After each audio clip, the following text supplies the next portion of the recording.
Go ahead. Judge me. But tell me first, when did marriage become a prison sentence? I was 39, not alive.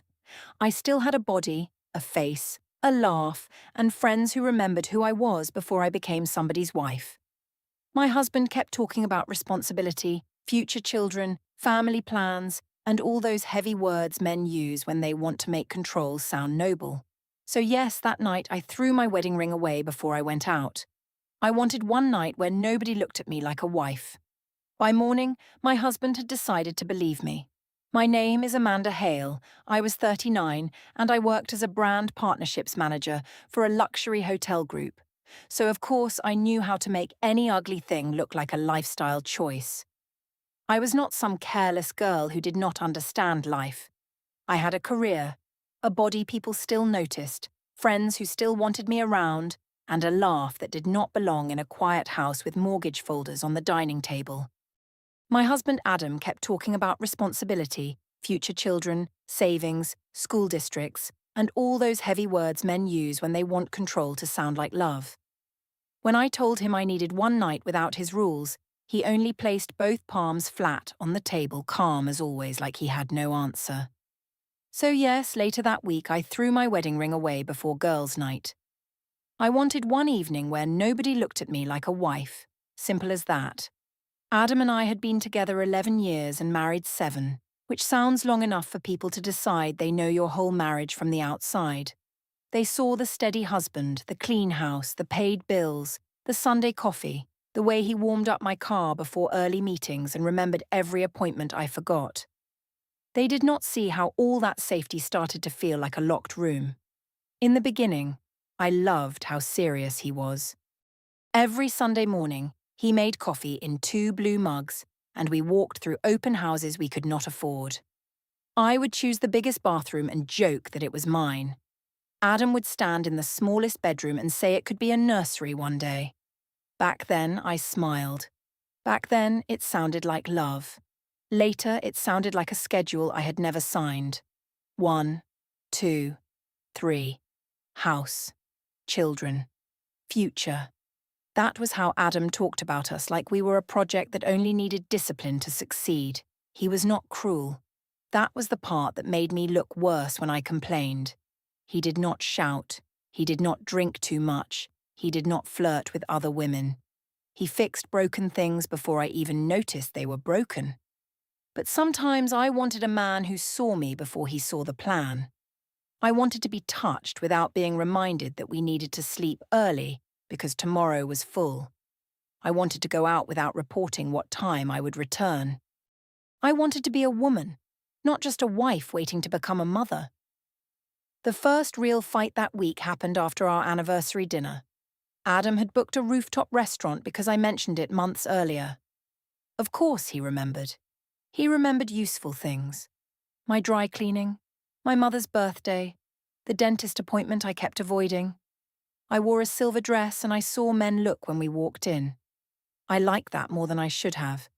It felt like proof that I still existed outside his last name. During dessert, Tessa started texting me.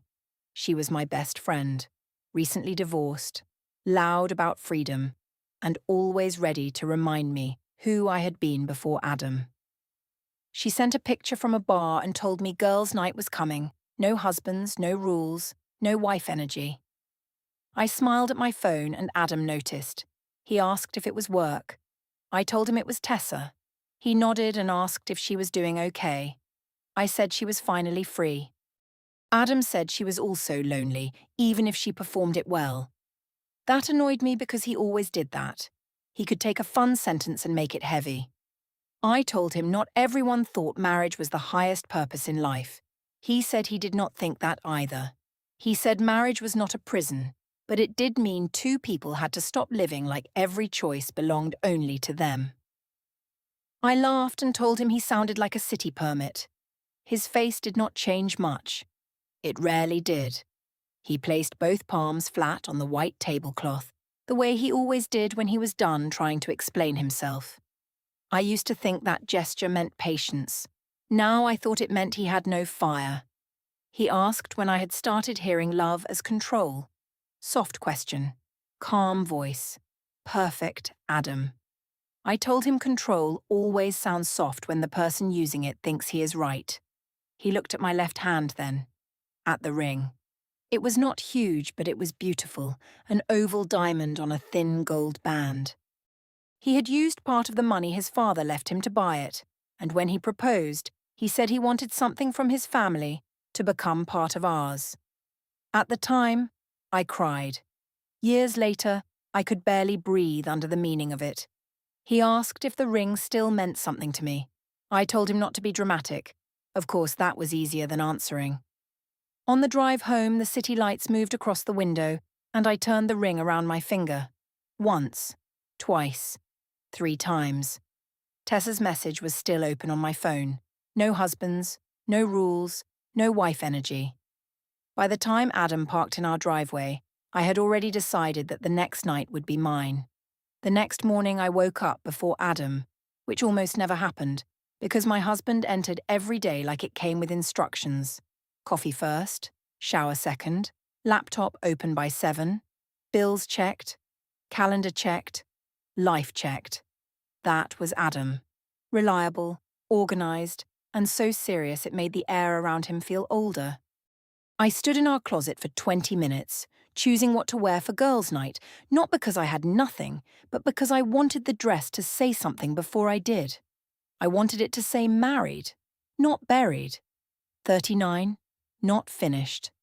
A woman, not a future mother waiting quietly in a house full of plans. I chose the black dress Adam once called a lot. Not ugly, not inappropriate, just a lot. Of course, that made it perfect. When I walked into the kitchen, he was at the island with coffee in one hand and his phone beside him. He looked at me for a second too long, and I prepared myself for the lecture. Instead, he said I looked beautiful. That annoyed me more than criticism would have, because now I had nowhere to put the fight I had already dressed for. Then he asked what time I thought I would be home. There it was. Simple as that. I told him I was not his teenage daughter. He said he knew that, and he was asking because we were married, not because I needed permission. I told him permission was always hidden inside questions like that. He put his coffee down and said he wanted to talk about one specific thing. Adam always wanted one specific thing. One receipt, one date, one message. One clean little fact he could hold up like proof that he was being fair. He reminded me that the last time I went out with Tessa, I came home after 4, ignored 3 calls, used the joint card for a table I said someone else paid for, and posted a video calling married life domestic prison. 1, 2, 3. Calls, card, video. I told him it was a joke. He said jokes repeated enough become a pattern. I laughed because that was what he did best. He turned a mood into a case. He turned a bad night into a warning sign. He turned my need to breathe into another item for discussion. I told him his problem was that he thought being calm made him right. He said his problem was that I kept calling respect control whenever respect cost me something. That landed closer than I wanted, so I moved past it. I told him his worldview meant nothing to me if it required me to live small. He looked at my left hand again, at the ring, and for 1 second his face went quiet in a way I almost recognized. Then he placed both palms flat on the kitchen island. There it was again, the calm, the retreat, the empty hands, surrender. I read it as weakness. I even felt a little sorry for him, standing there with his rules and his coffee, and his sad belief that marriage could still be protected by asking nicely. He said he was not trying to make me small. He said he was trying to stop us from becoming careless with things that mattered. I told him things only mattered because people decided they did. His eyes went back to the ring, but he did not answer. Tessa honked once outside, sharp and impatient. I kissed the air near Adam's cheek, not his skin, and left before he could turn the silence into another talk. Tessa was waiting in a red jacket, music already playing, lipstick bright enough to look like a decision. She told me I looked like I had finally remembered myself. I liked that sentence. I needed that sentence. At the first lounge, the seats were velvet. The plants were fake, and every woman in the room looked like she was performing freedom for someone. Tessa ordered champagne before we sat down and said Adam had principal energy. I told her he had been asking about time, money, and respect again. She said men like him called it marriage when what they really wanted was a woman on a schedule. Naomi was there too, quieter than usual, stirring her drink with the little black straw. She was a mutual friend, but she had always liked Adam in that annoying way practical women like practical men. When I joked that Adam probably already had a spreadsheet for our unborn children's college funds, Tessa laughed. Naomi only looked at my ring and asked if I was okay. I told her I was perfect. Of course I was not perfect. I was hungry for the room to agree with me. Around 10, Luca arrived. He was a club promoter, Tessa knew. 32, smooth in the way men get when they survive on other people wanting access. He kissed Tessa's cheek, then mine, and held my hand just long enough to notice the ring. He asked if my husband knew I was out. I said my husband knew I was alive. Luca laughed and said alive was a low standard. I liked him immediately, not because I wanted him, but because he looked at me like I was not part of a household. He got us better seats, sent drinks, and told Tessa he could put us on a list for a bigger club the next night. Then he turned to me and said the camera loved women who looked like they had something to prove. I said I had nothing to prove, but my fingers were already twisting the ring under the table. Once, twice, 3 times. Adam texted just after midnight, asking me to let him know if I was staying out much later. I showed Tessa expecting her to laugh, and she did. Naomi did not. I typed back that I was fine, and he should not wait up. A minute later, Adam replied that he was not waiting up to control me, he was waiting up because he was my husband. I stared at that sentence longer than I should have. Then Luca came back with wristbands for tomorrow night's club. Tessa slipped one around my wrist and said tomorrow we were coming without wife energy. The plastic band glowed beside my wedding ring. Gold and neon, future, and fun. I knew which one felt lighter. The bigger club was the kind of place that made age feel like something you could hide under music. The line outside wrapped around the building, girls half my age posing under neon, men pretending not to stare, security acting like the door was a border between ordinary life and proof that you still mattered. I stood there with Tessa on one side and Naomi on the other, the plastic wristband glowing beside my wedding ring, and I told myself I belonged there. Of course I belonged there. I was not old. I was not finished.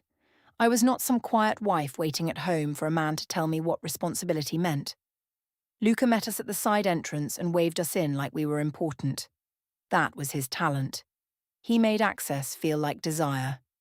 He kissed Tessa's cheek, touched Naomi's shoulder, then took my hand just long enough to glance at the ring again. He asked if the husband had approved my night out. I told him my husband did not approve or disapprove of me because I was not a child. Tessa laughed too loudly. Naomi looked toward the street like she wanted to leave already. Inside, the air smelled like perfume, heat, and spilled champagne.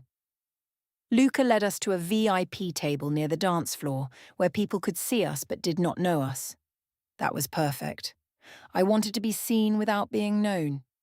Adam texted just after 11 while Tessa was filming our first toast. He said he was not trying to stop me, but he was asking me not to embarrass our marriage. I read the message once, twice, 3 times. The word embarrass hit harder than it should have. Not hurt, not worry, embarrass. Like I was a risk to his clean little life. I showed the message to Tessa and she rolled her eyes so hard it felt like permission. She said Adam sounded like a school principal. Luca leaned close enough to read the mood and said some men confused having a wife with owning a woman. That sentence found the exact angry place inside me. I lifted my glass and told them Adam thought being serious made him right. Tessa said boring men always called themselves stable. The girls laughed. Naomi did not. She said maybe I should not turn this into a scene. I told her not everything was a courtroom. Simple as that. Then someone at Luca's table asked if I was married.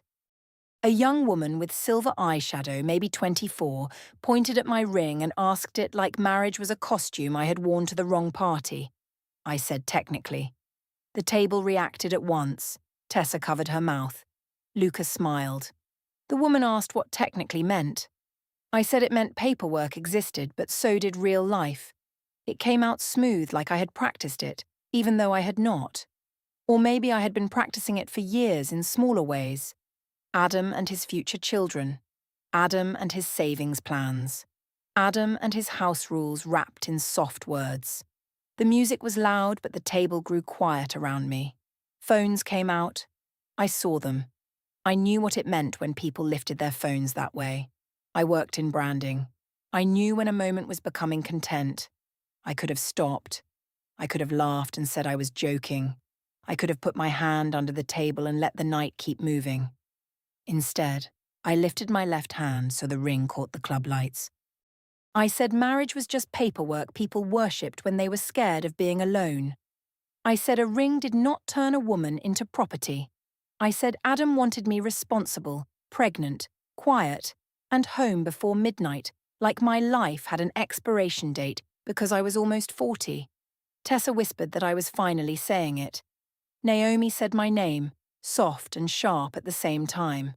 I ignored her. Luca asked what the ring meant if I hated the rules so much. He said it like a joke, but the whole table waited. My thumb touched the band. For 1 second, I saw Adam in our old apartment down on one knee, nervous in a way he almost never was. I remembered him telling me the ring had part of his father in it, not in a strange way, but because he had used money his father left behind. He wanted something from his family to become part of ours. Back then, I cried. Back then, I meant yes. The memory opened a small door inside me. Naomi saw it. She asked me not to do this here. One clean exit. One chance to lower my hand. One chance to let the ring stay a ring instead of becoming a public answer. Then Tessa said if I meant it, I should prove it. Of course she did. She needed my rebellion to feel like proof that her own life was not lonely. I twisted the ring once, twice, 3 times. It stuck at my knuckle for half a second like my body knew better than I did. Then it came off. The skin underneath looked pale. I held the ring between 2 fingers and told them I was single for the night. Luca lifted his phone. Tessa cheered. Someone clapped. I dropped the ring into the trash bucket beside the VIP table. The sound was tiny under the music, barely more than a click, but the table exploded like I had done something brave. I danced after that with my bare hand in the air. Not for Luca, not really. For the camera, for the story, for the version of me that could still make a room react. Adam sent one message at 1:16 a.m. He said he saw the video, nothing else, no anger, no begging, no threat. I showed Tessa, waiting for her to laugh again, but her smile was smaller now. Naomi was gone from the table. Later, I saw her in the bathroom hallway near the trash area, speaking to a cleaning woman with one hand closed around something small. I accused her of judging me. She said fun did not usually need witnesses. That sounded like Adam, so I walked away. Outside, Luca said the video was going to do numbers. I posted one clip myself before the rideshare came. My bare hand, my laughing face. The caption said I was still me. Adam viewed it almost immediately. He did not respond. I took that as proof that I had won. Adam was sitting in the living room when I came home, fully dressed, shoes on, phone face down beside him, like he had not gone to bed at all. The house was dark except for the small lamp near the couch, and for 1 second I almost laughed because it looked so staged. Hurt husband waiting in the shadows. Responsible man ready to deliver another speech. Of course, he did not give me the drama I could use. He did not shout. He did not ask where I had been. He did not ask who Luca was. He only looked at my bare left hand and asked if I had really thrown the ring away or if I had only done it for the video. I kicked off my heels by the door and told him he was being dramatic. He asked again, calm and specific, like the answer mattered more than my attitude. I said it was symbolic. He asked what it symbolized. That was Adam. Always looking for the clean word, the exact meaning, the little box he could put the mess inside. I told him it symbolized me refusing to be reduced to his wife, his future children's mother, and his boring life plan. He looked at me for a long time, and the quiet made me want to keep talking. So I did. I told him I was still a person. I told him marriage could start, end, come, go, change, break, and people survived it every day. I told him he treated our life like a permanent contract when maybe it was just a chapter. Simple as that. His face changed then, not much, but enough. He asked if that was really what our marriage had become to me. A chapter. I said maybe, if he kept making it feel like a cage. He placed both palms flat on his knees. There it was again. That calm little surrender. I read it as him running out of ways to control me. He said he did not know how to love me without building safety around me. His voice was lower when he said it, and for a second the room did not feel like a battlefield. It felt like our old living room, the one where we used to eat takeout on the floor before we bought real furniture. The one where Adam once fell asleep with his hand on my ankle because he was too tired to move but still wanted to touch me. I saw that man for a second. Not the planner. Not the school district husband. Just Adam. Then my phone buzzed, and Tessa's name lit up the screen. She wanted to know if I had survived Principal Adam. The spell broke. I looked at the message, then back at him, and I remembered who I had been at that table. Loud, desired, free. I told Adam if he wanted a grateful little wife, he should have married a woman who was already tired. He looked down at his hands. For once, he looked hurt in a way even I could not turn into control. That made me uncomfortable, so I got sharper. I said if he cared so much about the ring, he could go dig through the club trash and rescue his precious symbol. The room went still after that. Not because he yelled, because he did not. He stood, took his keys from the bowl near the door, and asked if I had used the joint card at the club. I laughed because, of course, money came next. With Adam, love always found its way back to records. I told him yes, I used it, because joint meant joint. He nodded once like he was placing the answer somewhere private, then left the house without saying where he was going. I watched his car pull out of the driveway and felt strangely powerful. He had left. I had stayed. That meant I had won the room. The next morning he was back before I woke up. Coffee was made, but only one mug sat beside him. His blue one. Not mine. I noticed that more than I wanted to. He stood at the kitchen island, reading something on his phone, then turned the screen down when I entered. I asked if he had gone trash diving. He said no. I told him maybe the ring was gone forever then. He said maybe. Just that. Maybe. The word annoyed me because it gave me nothing to fight. I tried a softer tactic that afternoon. Not an apology. I was not there yet. But softer. I told him maybe I had been too loud. Maybe the video looked worse than it was. Maybe people online did not understand our marriage. He listened, and for a second I thought the softer version of me was working. Then he asked why my first instinct was to manage the way it looked, not what I had done. I hated that question. I told him he always made me sound like a criminal for wanting air. He placed both palms flat on the dining table and said this was the pattern. Not one night, not one dress, not one joke. The pattern was me calling every boundary a cage and every consequence an attack. I told him he had rehearsed that. He said he had thought about it for a long time. I should have asked how long. Instead, I opened my phone and saw Naomi had not replied to any of my messages. Tessa was slower too, sending only short answers. No voice notes, no big laughs. I told myself they were busy. 1, 2, 3. Busy. Tired. Dramatic.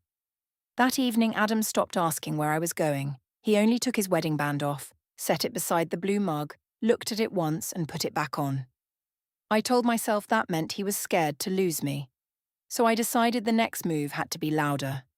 The next morning felt too quiet, but not quiet in the way Adam usually made things quiet. This was not his normal early coffee, soft cabinet doors, laptop open before sunrise kind of quiet. This was something cleaner. He moved through the house like a guest who knew where everything was, but no longer belonged to any of it. He answered when I spoke. He took out the trash. He fixed the porch light that had been blinking for 2 weeks. He even asked if my work call had gone well. But he stopped asking where I was going. He stopped asking what I meant. He stopped asking if we could talk. At first, I told myself he was punishing me. Then I decided he had accepted the new version of our marriage, the one where I did not have to explain every breath before taking it. Of course, that made me bolder. Silence gives people like me space, and I filled it with performance. By Friday afternoon, Tessa had invited me out again. Same club, smaller group. Luca said he could get us a better table because the Ring video had done well. That was how he said it. The Ring video had done well. I should have hated the sound of that, but I liked it. It meant I had not just made a scene. I had made a moment. Before I left, I stood in our hallway mirror wearing the black dress again, my hair loose, my left hand raised near my face. The finger looked bare, but not wrong. Not to me. It looked honest. I took the photo and posted it with a caption about still being myself. Adam saw me do it from the bottom of the stairs. He asked me to take it down. His voice was calm, but there was something final underneath it, something I did not want to name. He said some things should not be performed for strangers. I told him he was only embarrassed because people were finally seeing what his kind of marriage felt like. He asked how his kind of marriage felt. That was when I gave him the truth, or at least the part of it I could use as a weapon. I told him he had never loved me like a woman. He loved me like a plan. Wife, house, children, school district, retirement. 1, 2, 3. Duty. Safety. Silence. I told him I was tired of being the prettiest item on his checklist. He did not answer right away, and that mattered because Adam always had answers when the topic was money, timing, insurance, or responsibility. He came down a few steps and said I was right that he had become rigid. He said he had talked about the future so much that maybe he had stopped asking if I still wanted the same one. He said he knew he could make love feel like pressure, because pressure was easier for him than fear. For 1 second, I saw the crack in both of us. He was not innocent. He had made marriage heavy. He had made every soft thing sound like a 5-year plan. He had made me feel like my body was already reserved for children I was not ready to have. I could have stayed there, inside that one honest place. Instead, I turned it into a blade. I told him maybe he should find a woman who wanted to be managed. I told him maybe he would be happier with someone already tired, already grateful, already willing to shrink into his little responsible life. He reached the bottom stair and asked me not to go out that night. Not as an order, not like a father, like a husband making one clean offer. He said if I stayed, we could sit down with no phones, no Tessa, no audience, and decide if there was still a marriage under all this noise. Just us. That last part almost touched something. Almost. I saw our old Sunday mornings for half a second. Coffee in the blue mugs. Empty houses. Adam standing in a small bedroom, smiling like the future was something we could paint together. Then my phone buzzed. Luca said the table was ready. Tessa sent a fire emoji, but nothing else. No voice note. No big speech. No loud promise that I was right. Just that small little flame on my screen. I looked back at Adam and told him his timing was always terrible. That was my answer. He did not repeat the offer. He placed both palms flat on the banister, and his wedding band made a small click against the wood. Then he said he would handle things properly. I almost laughed. Properly. Even heartbreak sounded like paperwork when Adam said it. I told him to enjoy handling things while I enjoyed being alive, and I walked out before he could make the room sad again. At the club, the night tried to rise, but it did not hit the same. Tessa kept checking her phone. Naomi was not there. Luca greeted me warmly, but his eyes kept moving to the room, to the cameras, to the table, like I was useful but not important. I danced anyway. I lifted my bare hand again. I let someone film the empty finger. I told the girls Adam would never leave because responsible men did not blow up their own lives. They budgeted, they complained, they forgave. Tessa smiled, but it was thin. Later, when I texted her from the bathroom asking if I was still right, she read it and did not answer. Just read. I stared at that for a few seconds, then put more lipstick on. I did not need her. I did not need Naomi. I did not need Adam's permission to exist. Before leaving, I posted one more story with my bare hand wrapped around a glass and the club lights behind me. I wrote that some women remember themselves only after they stop apologizing. Adam viewed it almost immediately. No reply. No call. No argument. I walked into the night barefoot, heels in one hand, laughing too loudly, certain that his silence meant surrender. The house lights were on when I got home, but Adam's car was not in the driveway. I smiled before I reached the door, because I thought he had finally left the room to me. The key worked, and for 1 second that made me smile wider, because I thought Adam had finally done what men like him always did. Leave the room, cool down, come back, forgive. Responsible men did not destroy their own lives. They organized their pain until it became quiet. Simple as that. But the house did not feel like a home when I stepped inside. It was too clean. Shoes lined by the wall, mail stacked on the entry table, the blue mugs washed and upside down beside the sink. The air smelled like lemon cleaner instead of us. I called Adam's name, still holding my heels in one hand, my bare feet cold on the floor. No answer from the kitchen. No answer from upstairs. Then I saw the living room. Adam was standing near the window, and Mr. Bell, our family attorney, was sitting in the armchair with a folder on his lap. At first, I laughed, because of course I did. I made things ridiculous before they could become real. I asked what this was supposed to be. Mr. Bell stood and said Adam had asked him to be present for a formal handoff. Formal handoff, like I was a package, like our marriage was a file. I looked at Adam, waiting for anger, shouting, anything human enough for me to fight. But he only smiled, small, controlled, almost sad. Then he walked to the coffee table and placed both palms flat on the folder. There it was again. The restaurant, the kitchen, the stairs, both palms down. No fire, no answer. Only now it did not look weak. It looked final. Mr. Bell opened the folder. On top was a clear plastic sleeve, and inside was my wedding ring. I set my heels down slowly, but my fingers stayed bent around the straps. The ring looked smaller in plastic, less romantic, less sacred, more like evidence. Mr. Bell said Naomi had taken it from the club trash bucket after I threw it away, and she had provided a written statement about the filming, my public comments, and the joint card used for the VIP table. Naomi, the bathroom hallway, her closed hand, her warning that fun did not usually need witnesses. 1, 2, 3. The whole night changed shape in my head. I told Adam this was insane. I said I did not cheat. I said I had one girls' night. I said he was destroying a marriage over a ring and a video. Adam looked at the ring instead of me. He said I kept telling him marriage could come and go, start and end, mean something or mean nothing, so he had decided to stop forcing it to mean something to me.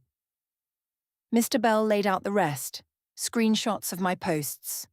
The video where I called marriage temporary paperwork, the clip where I said I was single for the night, the caption with my bare hand raised, the message where Adam asked me to take it down, my reply where I told him his worldview meant nothing to me.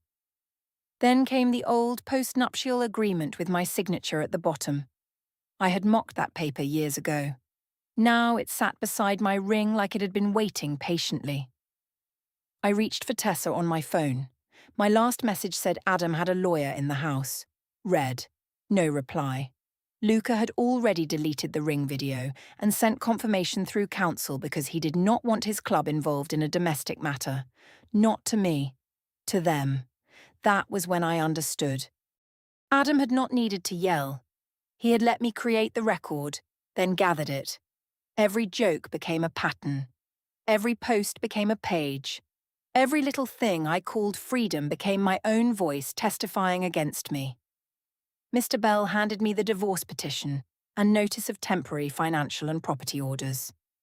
Adam picked up the sleeve with the ring and said I had called it just metal. If I still believed that, I could sell it and return the documented value to the account it came from. The ring I threw away to prove it had no meaning now had only price. The marriage I called paperwork was now paperwork. 7 days later, I was in Tessa's guest room with 2 suitcases. The house was no longer mine to enter freely. The joint account was restricted. Naomi stopped answering anything that was not practical. Luca treated me like a bad brand risk. At work, my boss started reviewing my public posts before client events. I still think Adam was cold. I still think he made marriage feel heavy. But another part of me knows I did not only want freedom. I wanted freedom with Adam waiting at home as insurance. I wanted to throw away the ring and still keep the man who gave it meaning. I spent one night proving nobody owned me. Adam spent one morning proving nobody had to keep me. I wanted one evening where nobody looked at me like a wife, and he gave me a life where nobody had to.